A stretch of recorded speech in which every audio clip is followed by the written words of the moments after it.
Well, this is something brand new and something that we are very much looking forward to bringing to you. Jared Walsh here alongside Daniel Norton. Welcome to Peeled. Norts, this has been a long time coming. I reckon it's been 3 or 4 years in the planning. 3 or 4 years, but we're here and I cannot wait to bring some of these great Port Adelaide stories to not just Port Adelaide supporters and members, but the broader community.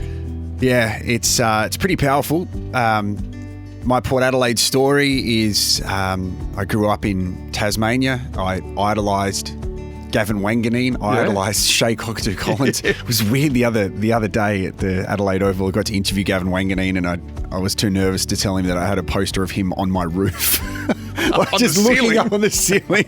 But the Port Adelaide Football Club has been amazing to me as a human being, and it's the people that make up the football club and I love, and I know that you're just Port Adelaide through and through. Yeah, I grew up supporting the club, generational support. My family lived around the sort of the Woodville, Cheltenham area, through the 1940s, 50s, 60s, 70s. I'm not that old, but I was born in the mid-70s, grew up down south of Adelaide, but still absolutely remained connected. And what Port Adelaide did for me, grew up with a single mum, didn't have a lot of money or resource, but what Port Adelaide did, particularly from a suburban level, was create a sense of belonging. Yeah. As if you're part of something bigger. And when Port Adelaide would win, I'd go home thinking, I'm the champion of this state.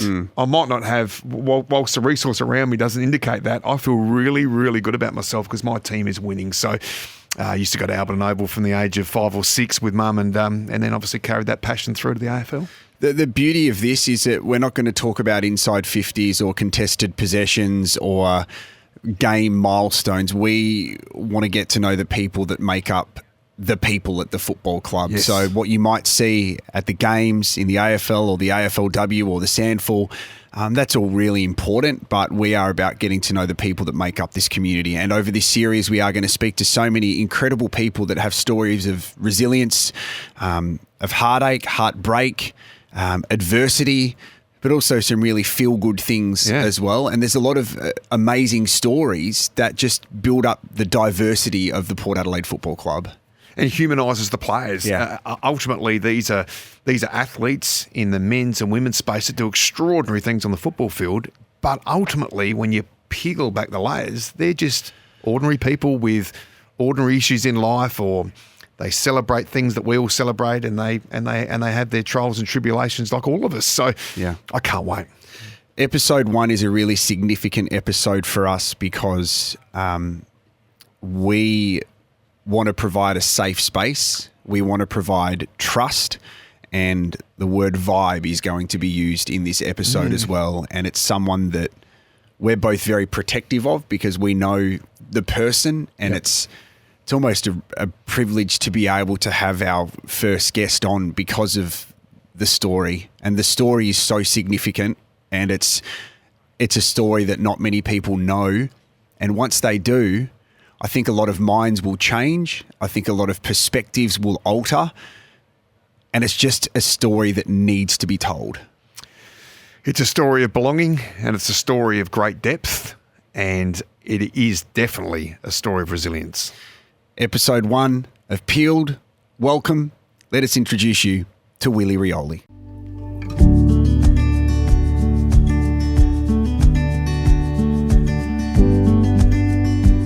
It's a pretty good first episode of Peeled. As Daniel Norton, we have a really important person to speak to today that has not only represented the Port Adelaide Football Club, but a premiership player with the West Coast Eagles, a representative of Glenelg, but also he represents so much more than wearing a football guernsey. And it's the first time we really get to hear from this individual, and I'm buzzing today. Willie Rioli, thank you so much for joining us. Welcome. No, thanks for having me, guys. Thanks for having me. It's 2025 has been a big year for lots of reasons. We'll speak to you about your journey and why we're speaking to you today. But I also feel like it's a really good opportunity for us to get to know you, because I don't think many people know you as a person, and you're quite selective of who you want to share your story and let people in. Is that an accurate thing to say?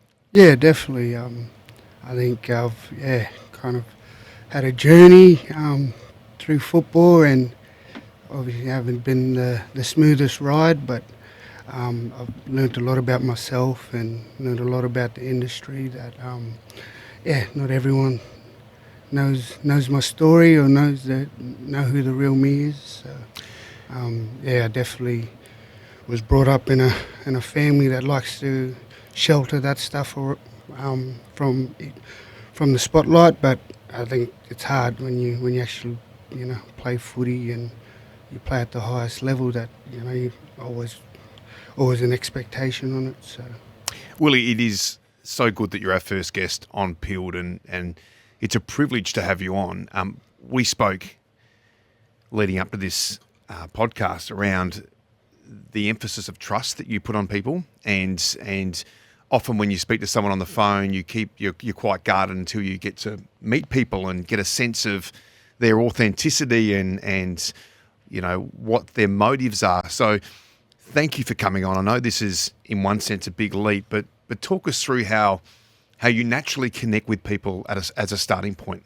yeah, I think growing up with my family, the environment we grew up around, we was very churchy background, but we got to learn a lot of how to treat people, and my family always said you never judge people until you get to understand their story, or get to know where they're from or where they've been in life. So yeah, it's definitely for me. I feel like I'm a vibe person. I vibe off people, and definitely way better face to face with people than on the phone and then texting. I said till I get to kind of be in their present, I feel like you get the better understanding of the person, and that's just the way I've been brought up. I think being around my family and being around the environment we grew up, vibe is something that we all go by. So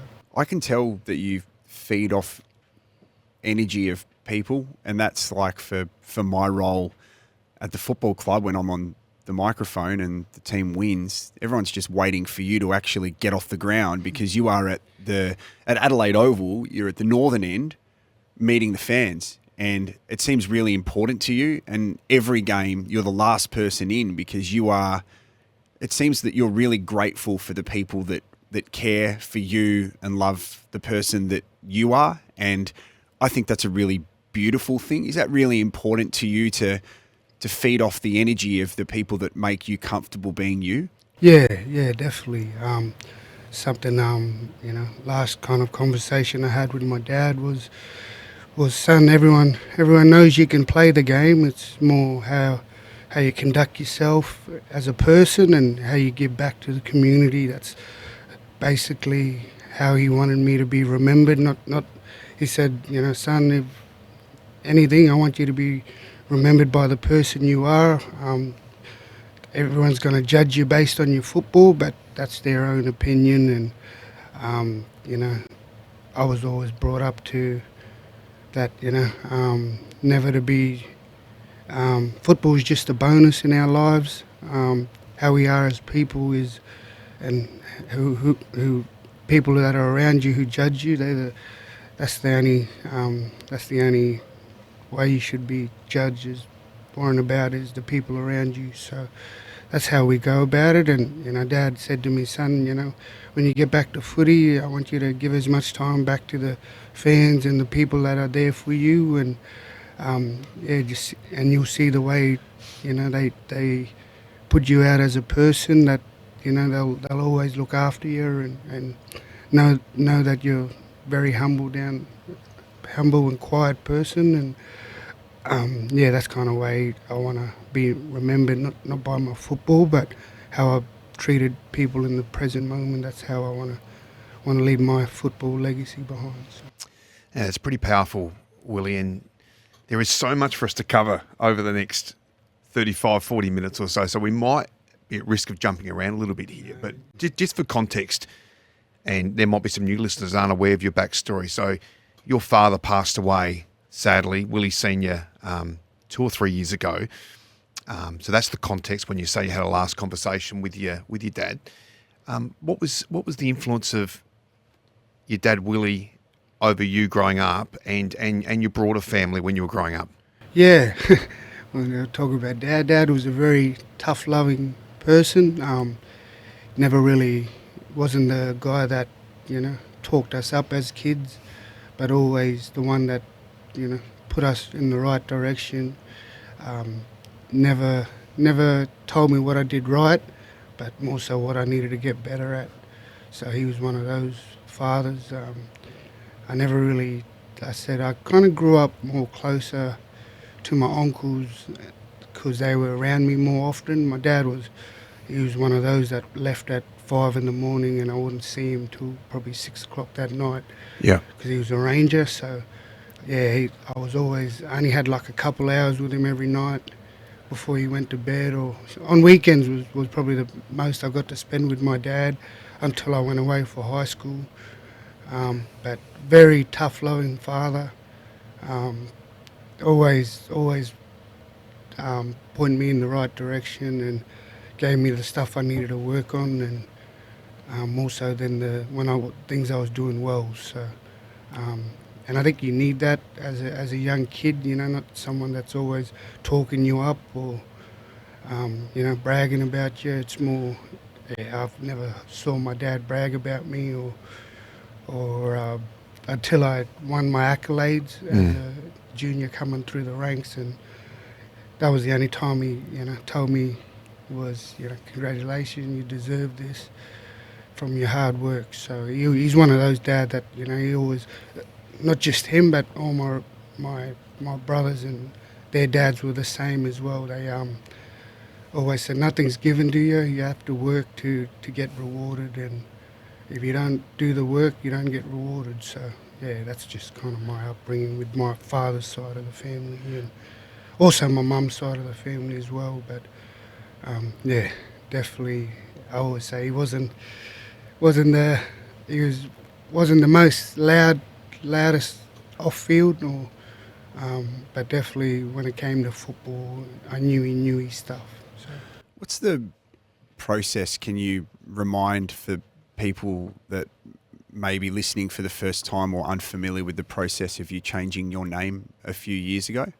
Yeah, so in our culture, sorry, It's okay. in the Tiwi Islands, we go by, so if you got the same name as a person that has passed away, even if it's not your relative, and you're close to that family, you got to be called a different name for a whole year.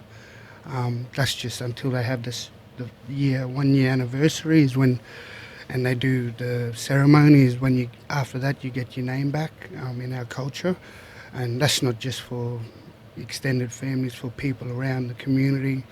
I know there's about 4 or 5 guys who have the same name as me and my dad, and they all, by respect, change their names as well, in terms of not change their name, more so just get called a different name for that whole year. So it's just not I think it's a Tiwi thing. I know it's also around other cultures as well that you're not allowed to say their name. It's more so for not to, if you say the name around people that are close to that relative, it might bring back certain memories for them, might bring them back some traumas, or might bring some great fun, like lovely memories of that person. But that's just, I think, the way in our culture that they say not to speak that name until a year's by. I know some people, they're in the similar type of barrier in their culture as well, or got a different ruling for it. So. Willie, you had a very special moment with Ken when you first came to Port Adelaide from West Coast, and we'll touch on your time at West Coast a little bit later on. But that special moment where Ken played with or played against your father. Can you tell us about when you arrived at the club and that process? Yeah, I remember. I'll go take it back a little bit to when I was kind of going through my contract stuff. It was kind of like the last kind of week I had with my dad in terms of speaking to him, and following week after that, he sadly passed. But yeah, when I look back now, I kind of laugh about it. I was kind of going through, like, telling my dad about, what the clubs were offering and this and that, and he kind of wasn't. It was more balance outside of football when I was talking about my contract. All the numbers, pricing were all the same.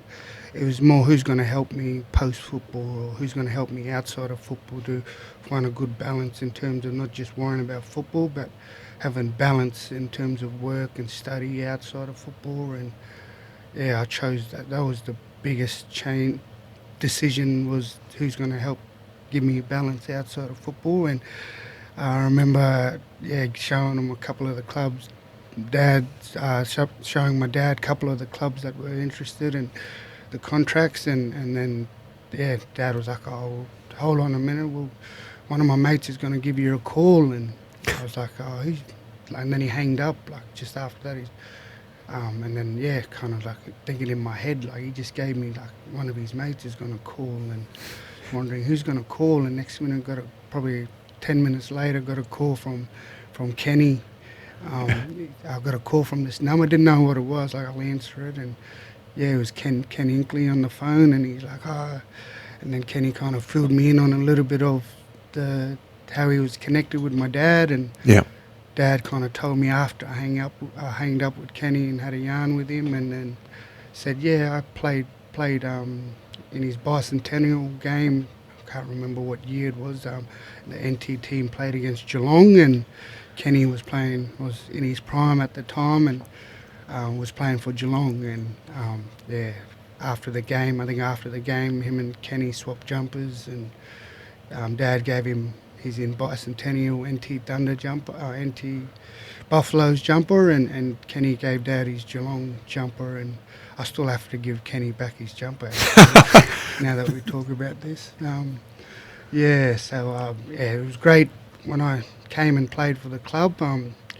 It was definitely a special connection that way, and made it a lot easier for me to make a decision where I wanted to play, knowing that Kenny had a connection with my dad, but also the guys at the club as well, in terms of the community team, having that Darwin connection. I think Brendan Talbot's from Darwin, and Shawnee as well. So I think that was my comfortability, was outside of football. Sorry, Walshy, just a quick one. So Kenny presented you with your dad's bicentennial NT Guernsey when you first played for Port Adelaide? Yeah, when I debuted. That's amazing. Debuted that year, he didn't give me the number 15.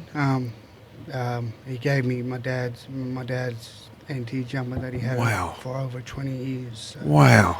Very, very special. And I say to people, I won't remember every one of my games, but there's certain games that I'll remember, and I think that will be one of them. So before you come to Port Adelaide, like, a fair bit of stuff happens. You're a premiership player at the West Coast Eagles, when you were part of a very particular moment with Braden Maynard, basically, before the Dom Sheed moment, which everything kind of happens, but also one of your teammates, Liam Ryan, was involved in that lead-up play, which was just absolutely incredible. What does it feel like to be a premiership player? Because at Port Adelaide, we exist to win premierships.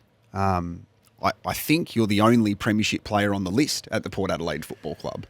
So that would be right. Yeah. So what does that mean to you? Solder. That's right. I knew there was another one, That's right. and Avans chipping away. But absolutely. You speak about, like, your purpose. Does a premiership mean to you what it means to so many others, or is it just part of your journey? Yeah, I think it's a part of the journey.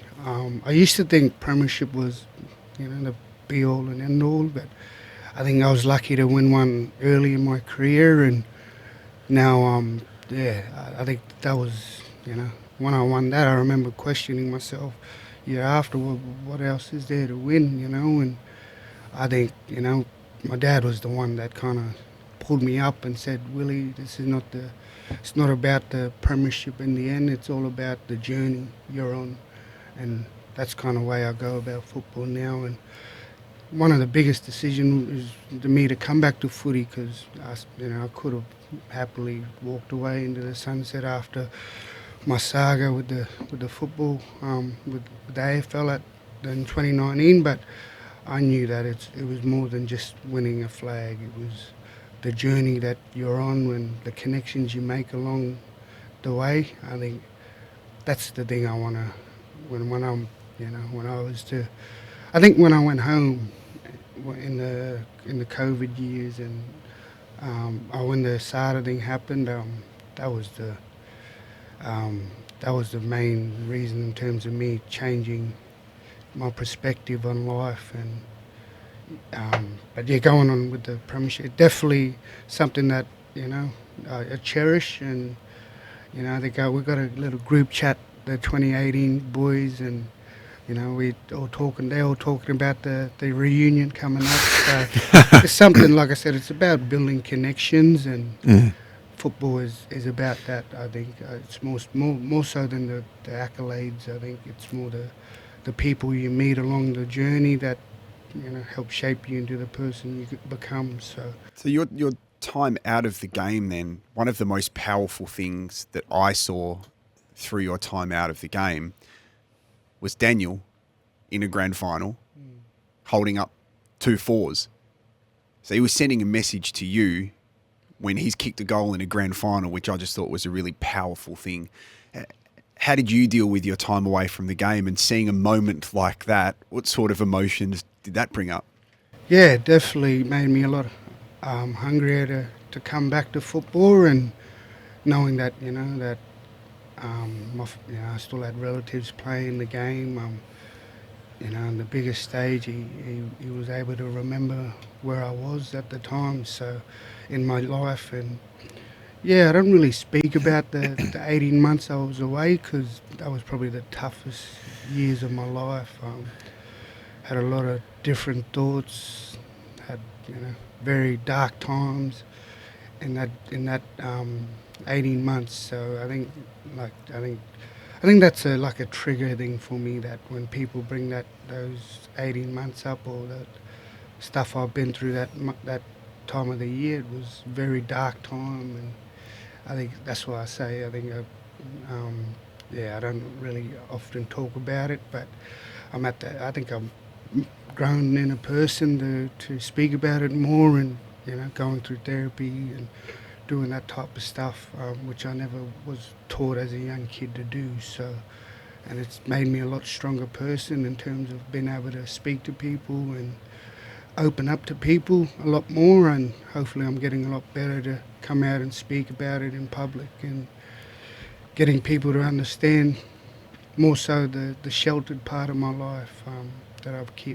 been keeping away from a lot of people. But yeah, I think hopefully after this interview, a lot of people understand the real me and what I've been through in life. So You've got an extraordinary story of resilience, and we'll touch on that a little bit later on, because there's still plenty to get through.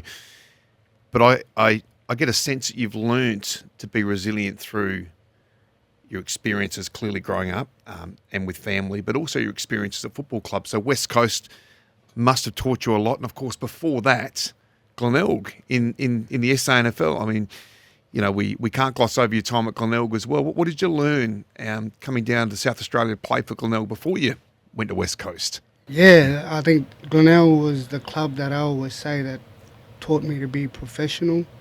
I think before that I was playing up in Darwin, and the leagues up there wasn't, I say, it's still really strong league in terms of skills, and it's getting even stronger now with all the past players, all the the state league players all going up there in the off season and competing, and ex-AFL players going up there and playing footy. The comp up there is getting a lot stronger, and till I came down here, played at Glenelg, I didn't know what conditioning and weights were. So I always credit Glenelg in terms of helping me become a better footballer, but a more professional footballer in a way of, we train 3 times a week, and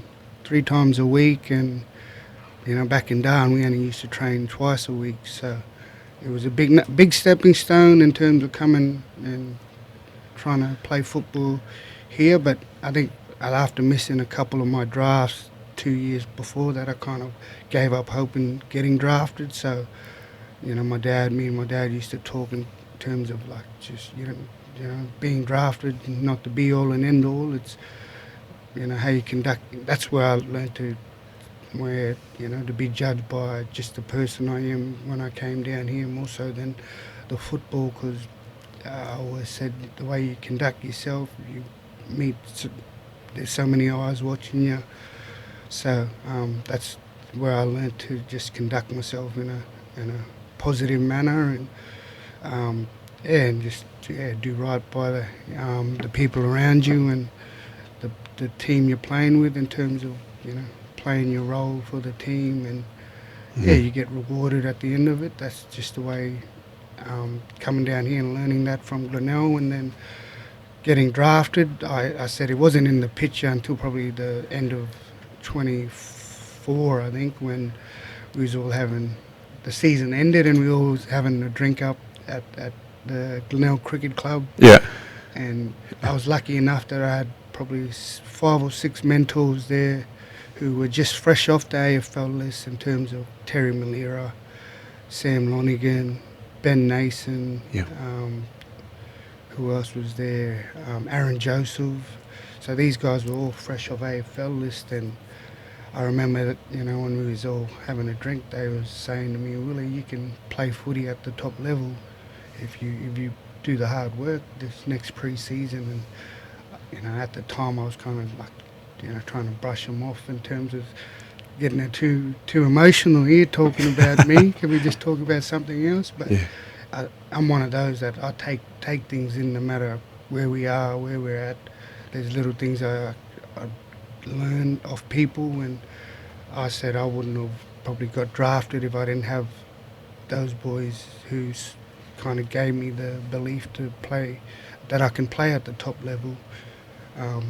So that 2015 year, I kind of, normally I'd go back and play in the NTFL in the off season, but I committed to staying in Adelaide and doing a full pre-season, because the 2014 year I kind of did half of the pre-season and then kind of came down when the practice games are on. And it's kind of funny, when I came down the 2014 year, I didn't really have a contract with Glenelg. It was more just a train on kind of process, and I didn't really get a contract until after the trial games. And I remember playing in those trial games thinking, I'll probably play these trial games and head back home, because I didn't really have a connection with the coaches there at the time, because when I came down I was kind of at the back of all the running in terms of pre-season. I wasn't the best runner, but I learnt with my running that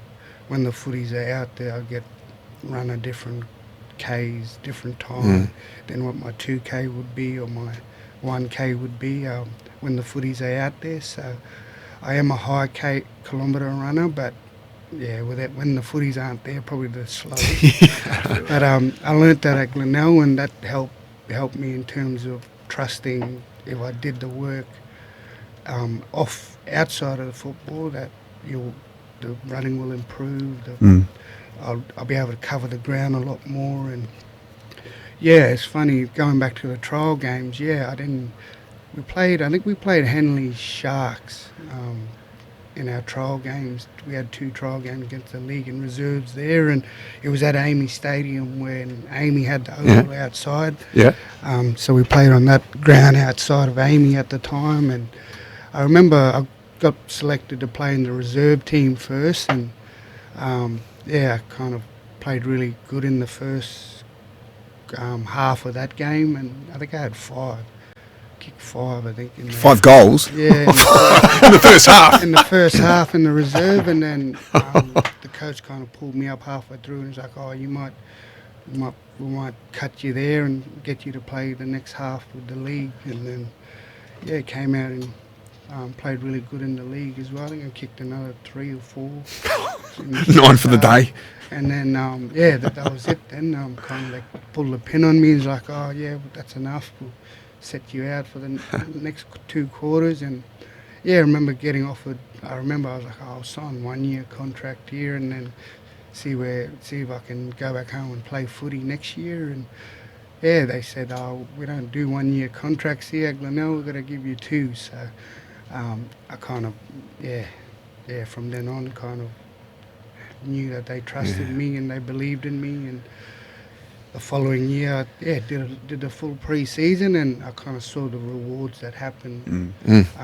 After that, I think I got selected in the state SA team and was coached by Graham Corns at the time. So, got to learn more of the Sandful history as well, being over here, and how many great players have played over here. And my biggest goal was just to be the first Rioli to play Sandful footy. That was kind of my goal, not having that AFL goal as just a pressure point. I always say it's good to set goals, but try and set goals that kind of chip away to your end goal. That's kind of where I learned to do goal settings was here. So those goals worked out really well. Of course, we touched on the premiership, which is incredible, and you chalked up 100 AFL games earlier this season. Can I just have one last question, a little cheeky one for you on the 2018 premiership? You're an honest man. Free kick or no free kick to Maynard? I reckon, if the football was played now, I'd probably give it a free kick. But back then, I didn't even know Dom Sheed was behind me. Yeah. So I always say to people, back then, Dommy was meant to be on the bench. Yeah. With our, because we had the boards up with all the names of players who meant to be off, and Dommy was actually running to the bench while McGovern took that mark, and then I think when McGovern marked it, he kind of started sprinting back towards us. Yeah, right. So we watched the review and he started sprinting back towards the goals, knowing he was free. And me being in, I was up the ground, and then I sprinted back, and then I realised I was on a one-on-one with Maynard at the time, and I didn't even know Dommy was there. So when people, I saw once Liam marked it, I knew he was going to wheel and go to me. So, I was hoping he'd kick it to advantage. That's why I kind of went as I was trying to push him to protect the space. Didn't know Dommy was there. So, that's kind of what I say to people. I didn't, I thought it was just a one-on-one contest at the time. And then once I had Maynard in the contest and he had my neck, I looked up and I was like, oh, Dommy's there. And I kind of knew then and there when it was Dom that marked that ball. It's funny, we used to train at Subiaco Oval, where we used to come up in the race would be right on that pocket where Dommy kicked it. The angle, yeah. The angle. So I knew he was a left footer, and I knew it was a good side for a left footer, and a better side than when if I was to mark it or was to get the hands off him, I would have had to check side it or something. So I knew, I remember when he marked it, he turned and he looked like he was going to give the hands to me. And I said, no, hold it. I wouldn't want that pressure. Yeah. And I was a minute to go. Yeah, and I kind of was thinking there was only less than a minute left. I didn't think there was 2 minutes or a minute and a half. So I kind of said, hold it in terms of just milk the clock a little bit. And I backed him in to kick it because I knew he's a left footer, and where we'd walk out of the race, I'd seen him dob that kick Numerous 8 times out of 10. Yeah. Or probably 5 times out of the 10 shots. I've seen him dob those in. So I kind of I backed him in straight away, and trusted that if anyone was to kick this, it would be either you or another left footer in our team. So, I think JK's right footer, Lecker was a right footer.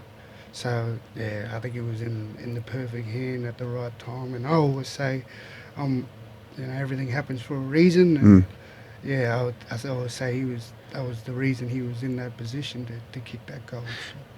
One of the things that I'm learning about you, Willie, is that you're a performer on the field and you're a different person off the field. I see, you're influenced by sport around the world, the Steph Curry good night celebration last year after kicking a goal in the showdown. There's moments of passion on the field, but then when everyone leaves Adelaide Oval and you go home and you sit down and reflect, you're actually being Willie Rioli, and you've had to go home a lot of the time and turn your phone on and be exposed to some horrific things said by people. The question I want to ask you is something that Daniel and I could never answer, and I want you to answer it in the best way that you can. What does racism feel like? Yeah, thanks for that question. It's something it's very hard to talk about, but I've gotten better at expressing myself in terms of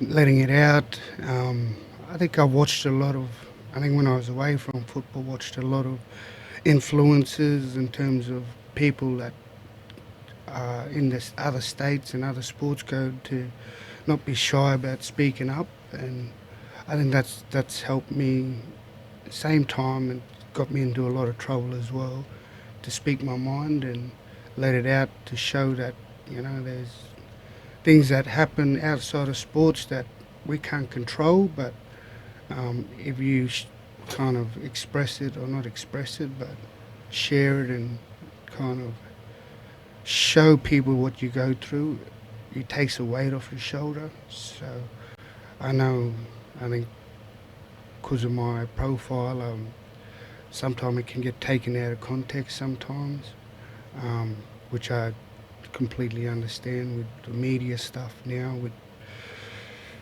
in terms of my profile and my profile on social. It's just a headline grabber, which the racism stuff. I've been copping it all my life, so it's kind of helped make me resilient in a way, but it brings up a lot of trauma in terms of, you know, what my dad, what my uncles all had to go through in football. And I say to them that if I was playing, like, I'm privileged to play this game because of the past Indigenous guys that they had to go through a lot worse than what we go through these days.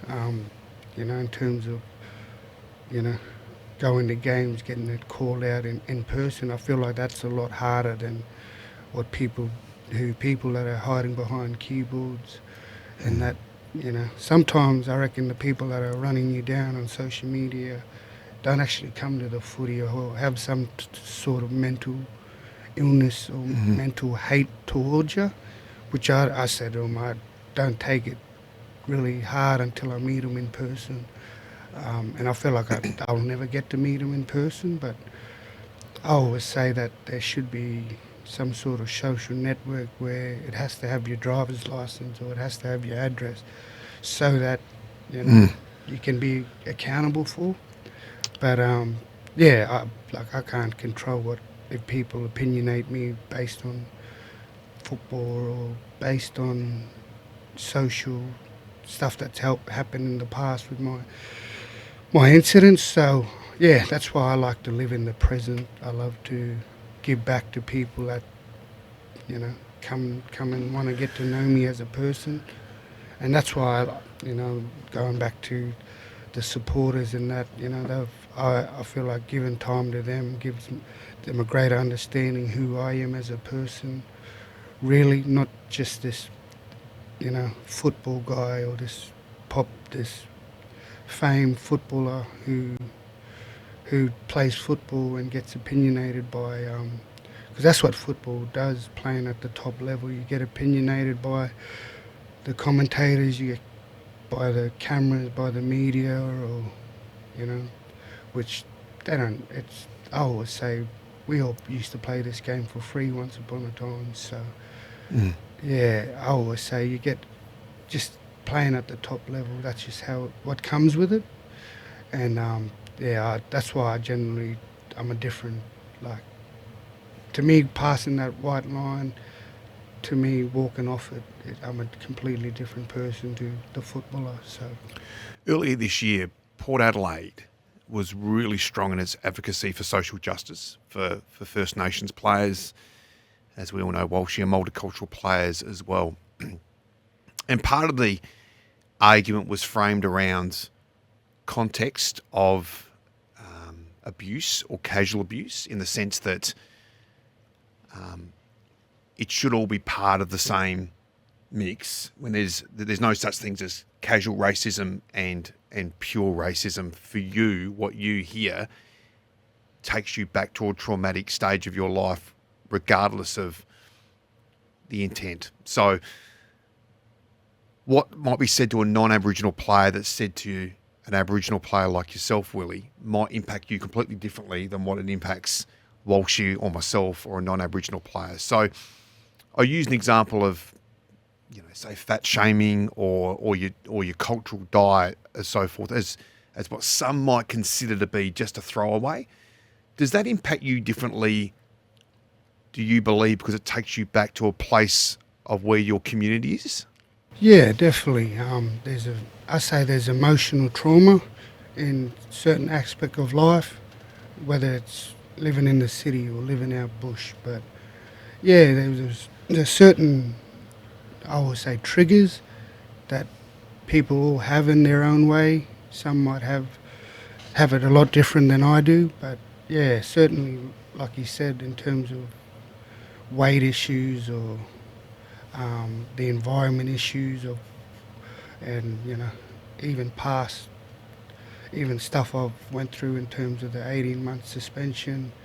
There were some dark places I've been to in life, and I don't expect anyone to understand it, but I think just there's little aspect of those, not just me as a footballer, everyone's got their own little triggers that trigger emotions, and yeah, sometimes I know it's not an intent at the time, especially when you play on the footy oval. I always say I was brought up to whatever you say on field. It's nothing personal. It's nothing off field as well. It's more, what you say in the heat of the moment. Sometimes it just comes out in that way.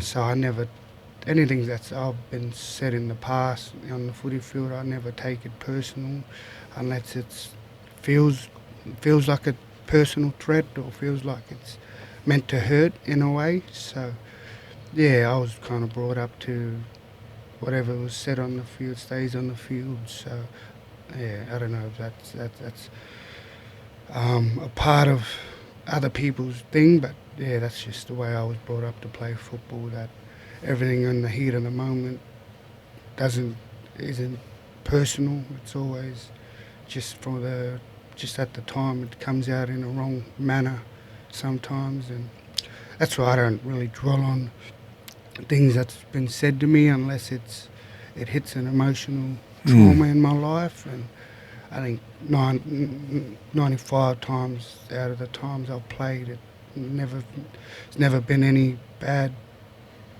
things said, unless it's by accident or not knowing what I've been through or not knowing me as a person. So yeah, I never try and dwell on those things out of my control. I always say you can only control what you can control. So it's an incredibly pragmatic perspective to think more broadly about heat of the moment and competition and so forth. Probably a little bit more pragmatic than what I would be in that scenario, but you've been through it, and you get the courage and the resilience that you can deal with it in this way. But I know it hurts you. Without any question, it hurts you, your family, your people. Did you ever consider walking away from the game? Yeah, man, definitely. I think it gets to a point where it's a bit too much sometimes, and yeah, I have spoken to my manager and the club a couple of times about walking away from the game, which I'm not shy to talk about, but not more so putting the club trying to not to be put any more pressure on the club, but kind of get them out of the spotlight as well, in terms of not have to deal with my issues so much as a person off field. So We'll always wrap our arms around you. Yeah. We always will wrap our And arms that's around you. what You know clubs that. are really great about. They support the player first, and I've had those questions a couple of times throughout my career, and no doubt it's not an easy thing to talk about, but I think when I look at the drop in terms of Indigenous players in the competition, it's dropped the last couple of years. That kind of gives me the motivation to stick around longer, to help the next generation do better than what we are doing or what I'm doing in a way. I don't, judge. I don't class myself or put myself in any competition with any other Indigenous players. It's more just trying to show the real person I am and be a leader and be a role model for the next generation to be like, oh, yep, he's can take this stuff, but he's still being strong enough to hang around. And I think, just my resilient as a person. I want to show that us Indigenous players. I want the next generation to be better than what we are right now, and I want them to have the confidence to make mistakes and not be judged by their mistakes, but just show their real humour and show their real personality also. So yeah. We're almost out of time. I wanted to finish on talking about race and our First Nations people with something that I learned. I'm so naive when it comes to understanding the upbringing of our First Nations people. I had a bit to do with Eddie Betts when he was playing here in South Australia, and some of the Indigenous kids that he was mentoring, and just to sit down and listen to Eddie say that, he couldn't read or write until he was, I think, around 12 years of age. Is the brotherhood that our First Nations people have through football, I think, is one of the most special things that I can see. No matter what Guernsey you're wearing, to see, the Indigenous All-Stars at the start of the AFL season, and to see when we have Sir Doug Nicholls round, and when I see the teams play against one another, and that bond that you share, I'm envious of it, because I'm like, that is just a special thing where I feel, Willie, that you have a legacy that you want to leave, but that's consistent with almost every Indigenous player in our game, that you are setting the pathway for the next generation to, yes, overcome adversity, show resilience, to go through shit, but it's almost like you're doing it to protect the next generation of kids. Is that a fair thing to say? Yeah, definitely. Something I'm one of those. I say I'm realistic in terms of the person and the emotions I show on the footy field and off field. I'm not sure. I'm one of those that not afraid to speak my mind, and like you said, the connection with all the other First Indigenous, the First Nation players. We all, I think, understand the upbringing we've had to challenge to get to the AFL, and then to have a longevity in this league. We all know that we've got to be connected in a way, and I think it showed our connection, the All-Star game, in terms of just having a 2-day training course, and then being able to play the way we played was exceptional, and it just shows that we do have a very talented group of Indigenous players playing the game, whether it's the backs, mids and forwards. We all have a real talent in our area, and it shows that we all, I think the connection was we all understand each other and the challenges we all face together. So, and then I think that's the driver in terms of how we play on the footy field. It gives us great hope for the next generation to come, that when they do look, I always say you can't be what you can't see. So it was awesome to play in that game with all the other First Nation players, but also light a path for the next generation to that, hopefully we get more Indigenous guys drafted in the next couple of years. It'll be nice, because I saw a big dip in it the last couple of years, and I know it's maybe because of COVID, and then maybe because of I do hold a bit of blame myself a little bit for some of the stuff I've been through in terms of clubs not trusting Indigenous players, but I felt that was my driver to come back to footy and show that, and kind of be that light in terms of we can go through this, but we shouldn't be judged by what we do off field or what we do, more so what we can do on field, and that's how I want to be judged. And, we're all human at the end of the day, and we all have that one goal in terms of just making a better life for ourselves. I think that was the biggest thing for us Indigenous guys, is we all leave and sacrifice so much just to play at this top level. And yeah, definitely one of those that I like to kind of try and give back in a way, and I want these next guys coming through the ranks to understand my journey and understand me as a person, that nothing was really given to me. I had to work hard to get these opportunities, and that's why I'm saying it's all about the journey and the ride you go through, because it helps shape you as a person. And like you're saying, in terms of Eddie, his upbringing, I think I come from the same upbringing in terms of not being able to read and write to a certain degree, but I was able to learn to not judge anyone at a young age. I learned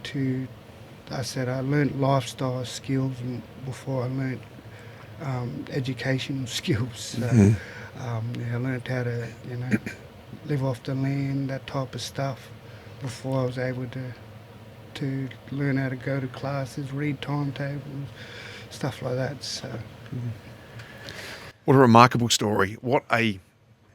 Thank you for sharing so much today on our first episode of Peeled. Walshy and we couldn't think about, I couldn't even imagine walking a mile in your shoes for the resilience that you've shown across not only your football career but your life. You think about the challenges of growing up. You think about the systemic racism that you've had to deal with. You've been suspended from the game you love for 2 years. You've lost a father, and yet you've still managed to find a way through to try and be a leader for your people, and sharing your story with us today is absolutely phenomenal. One last thing, and you'll be embarrassed by this. Willie came in this morning and he said, I said, do you want a coffee before the podcast? He said, no, I've already grabbed a coffee. He said, I actually bumped into some people outside who approached me for some money from the APY lands. But I didn't have any cash on me. But what I did do is I took them all in, bought them all coffee, and bought the whole group breakfast, just so that they could have some food for today, because I had no money to give them, but I wanted to help them out in some way. Small. I know it's small. No, it's not, but mate. That's unbelievable, mate. They're stories that go by without anybody knowing these stories. And it's not just Willie. There's other AFL footballers, both Aboriginal and non-Aboriginal, that do this. But for Willie to do that and say, I'm going to buy this big group of people breakfast because I want them to have a nice breakfast. I don't know. I just think it's just, you're amazing. You're amazing, mate, in what you're doing. No, thank you guys for allowing me to, hopefully, get people outside of my network to understand who the real person is, who the real Willie is, and not just this, precarious footy player. And I don't really buy into all the stuff that comes with the AFL. I just want to play this game and for as long as I can, and hopefully help the team win, keep winning, and play good footage. Sounds like you're helping more than just the team on the field, mate. You're helping out people in life, which is the most important thing, and that's your legacy. So, Willie Rioli, thank you so much for joining us, mate. Thank you. Thank you. Thank you, Jared. Thank you, Norton. Thank you, mate.